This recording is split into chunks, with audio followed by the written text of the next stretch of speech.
बड़ी तूल बाटे सिट फूल बाटे। हेलो हेलो सुनो तनी जी का जी सुनाई नहीं खेदे। हेलो हेलो राजा जी प्रणाम करतानी छठ करे के इंतजाम करतानी। हेलो राजा जी प्रणाम करतानी छठ करे के इंतजाम करतानी। रउआ हाली से टिकट कटानी कैसे के घरे हम आए सजनिया हो मिलत नहीं खेरी जरबेसन बड़ी तूल बाटे समझ हमार सिचुएशन सिट फूल बाटे मिलत नहीं खेरी जरबेसन। हम कुछ नहीं की जाना। सिट फूल बाटे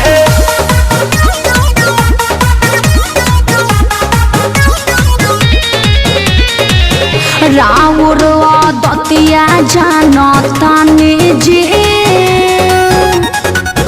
नाटक पसरले रहिना कैसे ना होई कौन फरम जी झूठो भाषण झरले रहिना प्लीज आ जाई ना।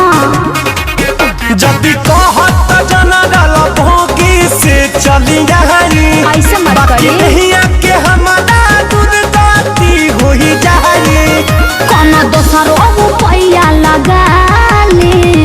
अरे कोशिश तो करी। कैसे के घरे हम आई सजनिया हो मिलत नहीं खेरी जरबेसन बड़ी तूल बाटे समझ हमार सिचुएशन सिट फूल बाटे मिलत नहीं खेरी जरबेसन। अब कैसे होई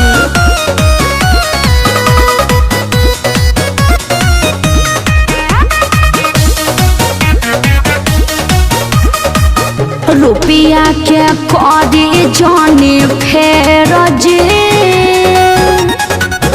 धली फलाइट रजऊ अखिलेश्वरी तेस दू चार पैसा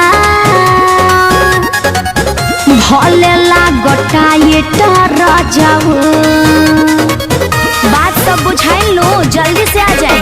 बड़ी हिम्मत जुटा के आवतानी ये धनिया है। अच्छा जी बाकी बुझलू ना आशीष के परेशानिया तो कहीं हम हो सामान सब जुटाली आवतानी नु कहरा तहियारी हम हुआ आवतानी धनिया सही में जी जहतानी स्टेशन माइंड कूल बाटे छठी मैया बुझली सिचुएशन नाही कूल बाटे जहतानी स्टेशन।